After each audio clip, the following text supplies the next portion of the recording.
if we're able to see both sides of an event at the same time, we become centered, and the blood glucose and oxygen goes into the forebrain, the executive center, which brings self-governance to physiology and brings wellness. It activates the suprachiasmatic nucleus over the optic nerves, which is involved in the circadian rhythm cycles. It activates the hypothalamus that helps regulate the autonomics. It helps regulate the pineal, which helps day and night cycles for resting and sleep. The second we are actually able to see both sides of an event equally, we have true gratitude. And therefore, gratitude is a confirmation of authenticity. Because if we're infatuated with somebody, we tend to minimize ourselves. And when we minimize ourselves, we're not being authentic. And when we resent somebody, we tend to exaggerate ourselves next to them, and we're not authentic. But when we actually have reflective awareness and have equanimity within us and equity between ourselves and others, and just love people and have gratitude for them, we bring authenticity, we bring the forebrain into activity, and we bring physiological homeostasis and balance, which heals. Hi, Gratitude Seeker. Welcome to a new episode of the Gratitude Podcast.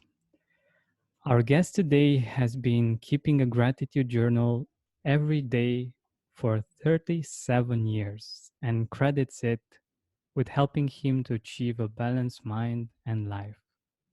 He also believes that gratitude is the greatest form of healing, and to make things even more related to gratitude, he was actually born on the Thanksgiving Day. And probably you might be thinking who my guest today is. He's also a world-leading human behavior expert, successful entrepreneur, and founder of the DeMartini Institute. He has shared the stage as a speaker with the likes of Richard Branson and Deepak Chopra. And now I'm really happy to have him here on the Gratitude Podcast. Welcome to the Gratitude Podcast, Dr. John DeMartini. Thank you. Thank you for having me. My pleasure. So, firstly, I want to thank you for being here with us and for being such a great example of persistence, of perseverance with gratitude. I've had people on that managed to write every day in their gratitude journal for 1 year or two, but I haven't had someone who wrote for 37 years. So that's amazing. It's actually 48 years. I started way 48. back. 48. It's I don't know if you've got a reference on there that's a bit outdated, but it's 48 years I've been teaching and using a journal and documenting what I'm grateful for on a daily basis. So I really started before that because of what my mother taught me when I was 4. But formally, I have 30 volumes. One of them is kind of damaged. The back, the front of it is coming off, but this is one of the volumes. There's 30 of these. Wow. So this is about an 800 to 900 page document there, but I keep it every day. I learned a long time ago that if you are grateful for what you have, you get more to be grateful for. And that was something my mom taught me when I was 4. That's amazing. And I really wanted to get to speak about this because we have some of our listeners, many of our listeners actually are moms.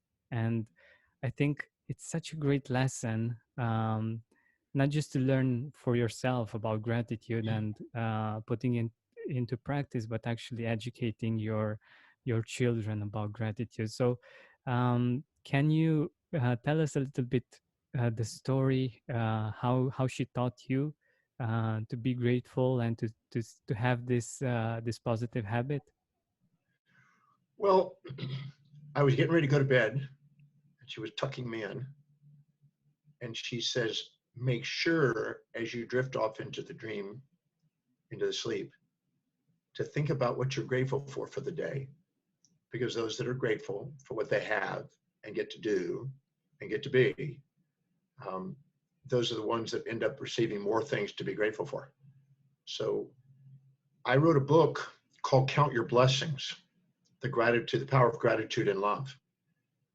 20 something years ago now, 24 years ago, and before my mom passed, as a kind of a contribution back to my mom because of it.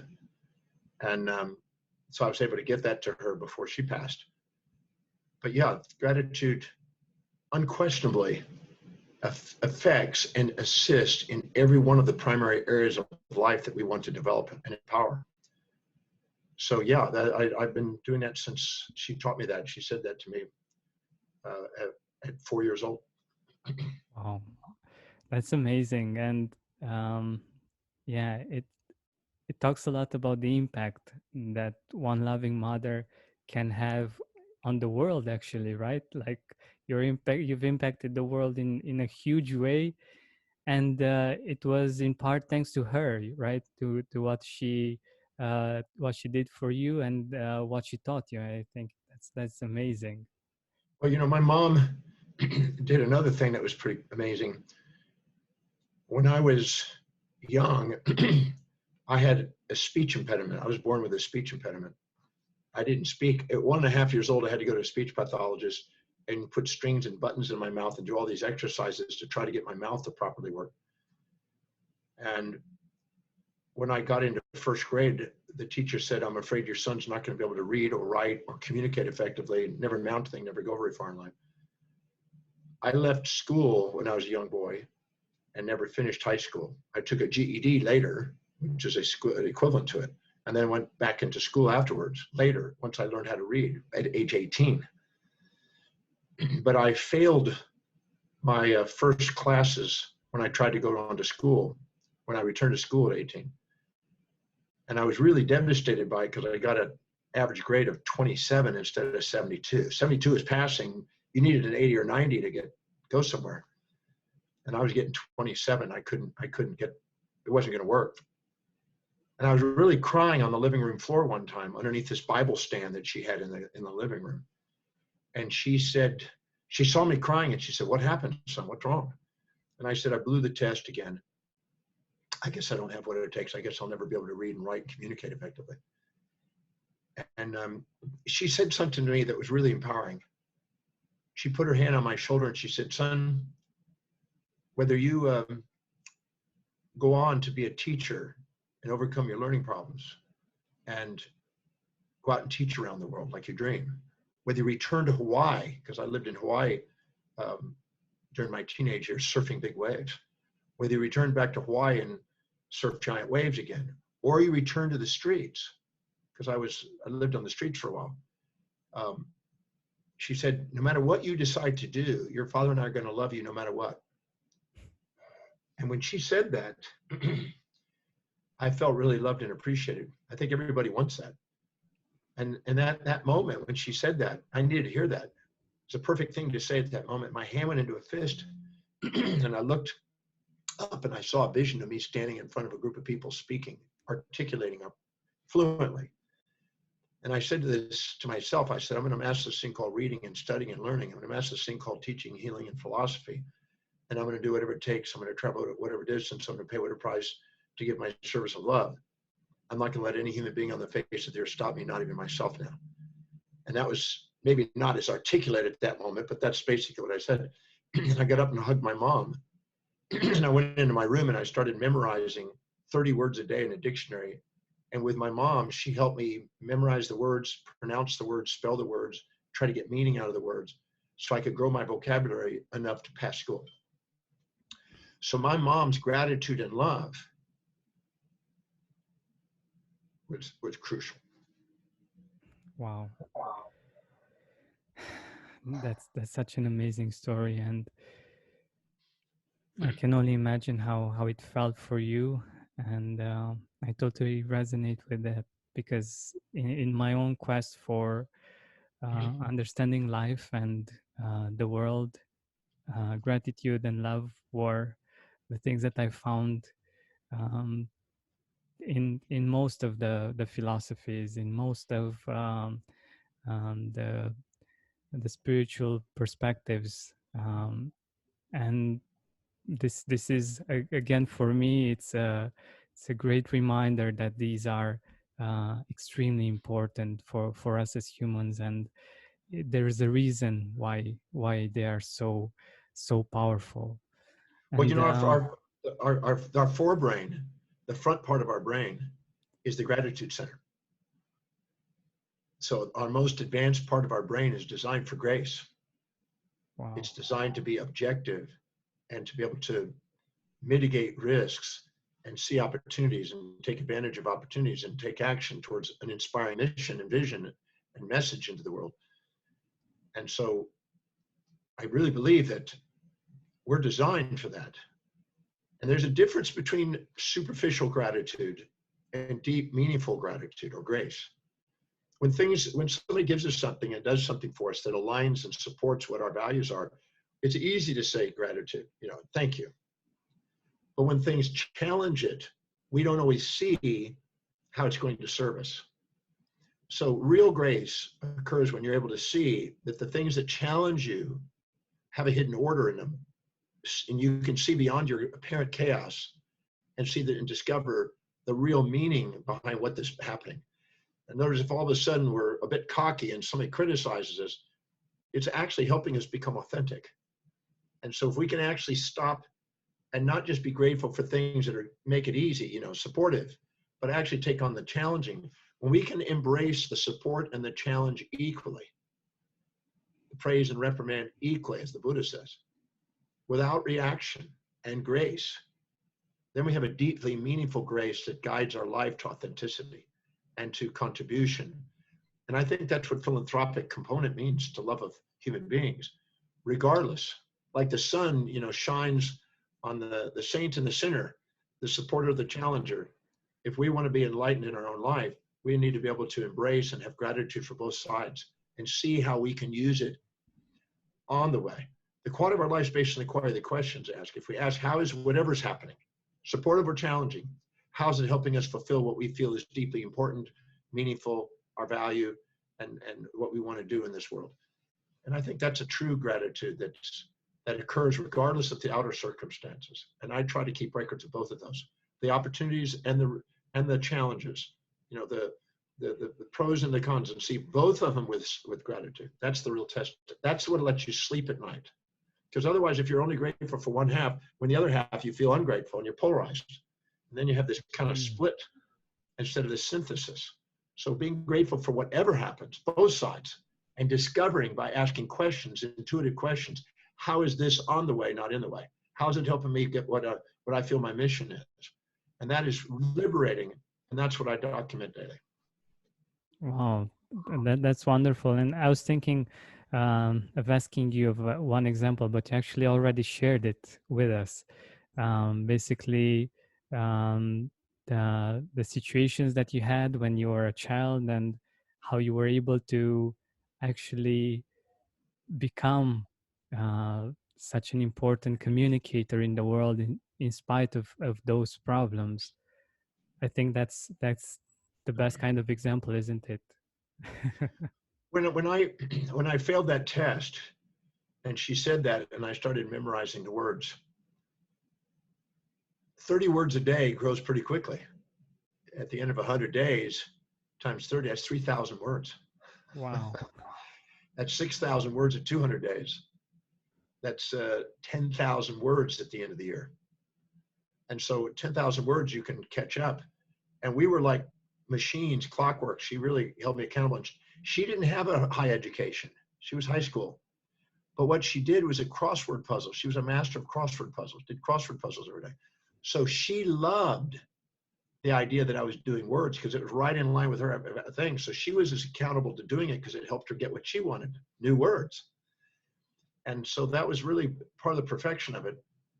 But as my vocabulary grew and I learned how to read, I never wanted to put a book down. I started reading 18 to 20 hours a day to try to catch up. I've been blessed to read now over 30,500 books now. And that's because of my mom and the gratitude she gave me. But now what you can do is you can stand on the shoulders of giants by taking an entire life's worth of knowledge and devouring it in minutes or hours in a book, and then stand on those shoulders. So I think that the gratitude opened up the doorway for me to be able to expand my awareness and therefore potential. So I'm a firm believer that you know, one person with one idea, like a mom, can make a difference very quickly in a human being's life. Definitely, definitely.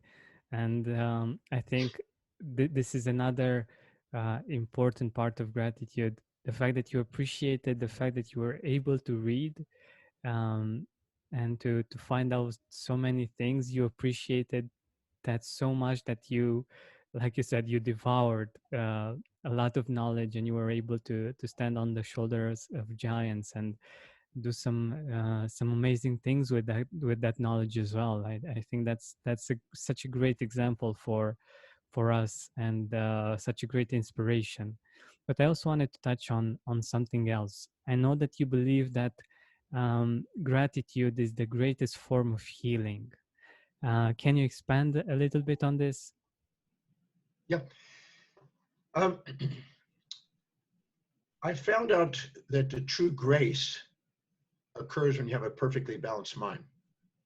See, when you're infatuated with somebody, you're conscious of the upsides and unconscious of the downsides, and you have a split mind, and the conscious and unconscious split gets stored in the subconscious mind and runs physiology.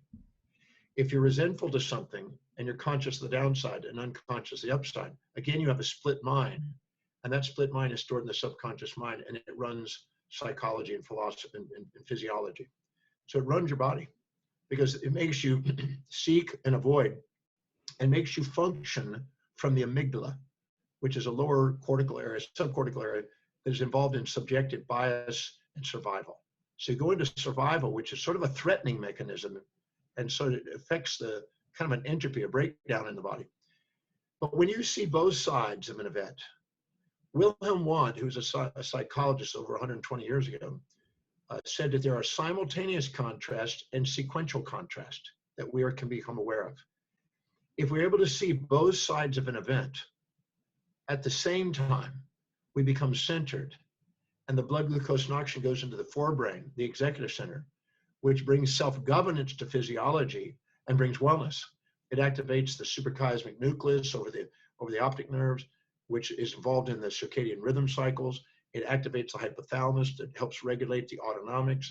It helps regulate the pineal, which helps day and night cycles for resting and sleep.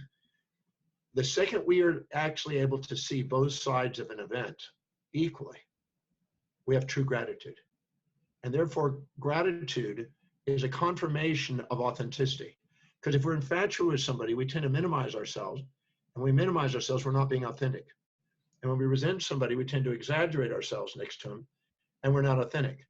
But when we actually have reflective awareness and have equanimity within us and equity between ourselves and others, and just love people and have gratitude for them, we bring authenticity, we bring the forebrain into activity, and we bring physiological homeostasis and balance, which heals. So true gratitude is able to see both sides for who they are, not just one side. Because the person you're infatuated with, it's just a matter of time before you end up resenting them because they're not living up to the fantasy. And both of those, when you're infatuated, you fear the loss of them. When you're resentful, you fear the gain of them. So you have a subconscious storage of fear. But when you actually just love somebody, they're free to come and go. You don't fear the loss of them. You don't fear the gain of them. There's a resilience and adaptability, which creates a heart rate variability that expands, which allows us to add telomeres to our genes and actually activate our telencephalon, which is our forebrain, and allows us to have fulfillment and grace and foresight and inspiration, and absolutely brings physiological healing. I mean, I could go into much more depth, but the autonomic nervous system responds to a balanced mind. And a balanced mind is what is actually grace and grateful. You see the hidden order in the apparent chaos. That's real grace. That's real gratitude. Oh, that's amazing. I've interviewed, I think, more than 200 people on gratitude, and this is quite a really unique and very deep perspective, and a very powerful one. I really love it, and it really makes me think, and I'm sure that it's going to make our audience think as well about what gratitude actually is, and how it's actually put into action. I would definitely love to to find out more about how this how we can actually do it. Like, for instance, if we have a situation that's difficult right now, let's say we're not getting along with someone that's important for us, or something like this. How can we bring gratitude to that situation? Like, um, I just want to get a really specific example so that our audience can think about their own situations and find out how they can apply this. Sure. So let's say you run into somebody that's challenging you and saying things that challenge you, and you have a natural withdrawal response to them, and you feel hurt or upset. Uh, what we found out is that whatever you perceive in others is a reflection of what you're actually judging in you. So in other words, what you see, and this is ancient, this is nothing new, this has been handed down from ancient Greeks in many countries. So the wisest thing to do when somebody's doing something that you're challenged by is realize that you're probably doing something yourself that challenges their values, or they wouldn't be doing it. Each individual has a unique set of values that are fingerprint specific. And everybody lives according to their values and makes decisions and perceives and acts according to what their values are. If you self-righteously think that your values are superior to theirs, you'll talk down to them, and they'll tend to critique you and challenge you back. If you tend to minimize yourself and talk up to them, you'll tend to internally beat yourself up. But if you actually look across at them and realize that your values are not better or worse than their values, just different, and you can ask, what are their values, and how do I communicate what I want to say in terms of their values? So they're helping them get what they want, and they turn around and help you get what you want. You're less likely to have a challenging individual there, because now you're helping get what they want. That opens them up. But if they challenge you, the thing to do is to go inside and ask yourself a simple question. What specific trait, action, or inaction, or behavior do I perceive this individual displaying or demonstrating that I dislike, despise, or resist, or resent the most? And get really clear on what it is, instead of just a vague idea of, I don't know what it is, but they just bug me. I don't like them. Get specific, because once you're specific, you can then ask this question. Go to a moment to yourself. Go to a moment, me, and go to a moment where and when I perceive myself displaying or demonstrating that same or similar trait, action, or inaction that I perceive in them. And look carefully, and don't say, I don't know, I can't find it, and be proud and avoid things, and be too superior and proud to admit what you see in them is inside you. Just go and dig and find it. Now, I've been doing that for nearly 40 years with people, thousands and thousands, hundreds of thousands. And there's not anything you will ever perceive on the outside that you judge that you won't find on the inside, or you wouldn't judge it.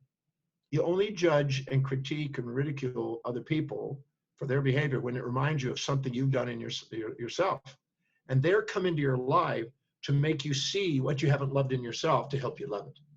So you then go in and identify where you've done it, and keep listing where you've done it until the quantity and quality is equal to what you see in them. And that levels the playing field. And then you realize that I'm pointing at them, but I'm looking back at me, and I realize they brought into my awareness what I've not loved about myself. Then the third thing you ask is, go to a moment where and when you perceive them actually displaying or demonstrating this behavior. And then ask, in that moment, and from that moment till now, how did it serve me? How is it helping me fulfill what I value most? How is it helping me spiritually, intellectually, in business, in my financial development, in my family, in my social life, in my physical health? How is it helping me? Because it's not what happens to you, it's your perception of it, what you decide to do with it, and the actions that come out of it.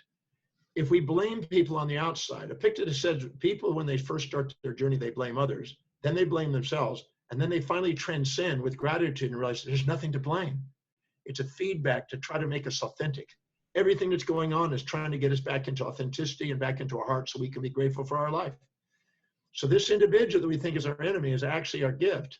And you go in and find out how it benefits, and don't stop until the benefits equal the drawbacks. And when they're level and playing field, you have a reflective awareness. The seer, the seeing, and the seen are the same. Your heart back opens again. You realize there's nothing there to judge in the first place, nothing to forgive, nothing to resent. There's just a lesson about yourself that you got to grow from. And now you have grace and gratitude for the chaos, the challenge, and you open your heart and you become more resilient and adaptable and more empowered because it has nothing to do with the world out there. And it helps you break your fantasy that life's supposed to always be supportive. People that get only supported stay juvenilely dependent.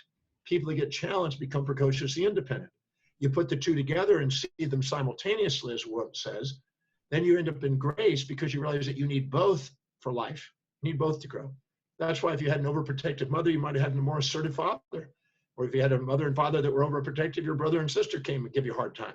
There's always a pair of support and challenge in the family to make sure you maximally grow. Because maximum growth and development occurs at the border of support and challenge. And true gratitude is the realization of that. False gratitude or superficial gratitude is only when it supports you. And then when it challenges you, you're not grateful. And that's why you end up bipolar with gratitude instead of consistent with gratitude. Wow. Wow. I love this, and it makes so much sense, and it's right on point with so many of my own challenges and my own difficulties with gratitude. And yeah, I'll have to re-listen to this myself because it's really powerful, and it's really something that we should all do our best to internalize, because it's a real gift. It's something that will be supporting us for all of our lives. So thank you so much for all of the things that you've shared, and for being here with us, Dr. DeMartini. It's been a real pleasure having you on. Let us know, let our audience know, where can they find more of your work, your books, and everything. The best way to get in touch. Well, the simplest way to reach me is, or find out about what I'm doing, I guess, is just go to my website, drdemartini.com, DRDEMARTINI.com. On there is, under the media, for instance, there are literally hundreds, if not thousands, of interviews that they can, get an education from. There are YouTube videos by the hundreds or thousands. There's online programs. There's videos. There's CDs, DVDs. There's all kind of stuff. It's an educational website. There's also a value determination process that's free and complimentary and private, that determine what you really value in life so you can structure your life wisely. And it also gives you an events calendar where I'm speaking for public events. Many of them are private, but some for public, and all the webinars we do online.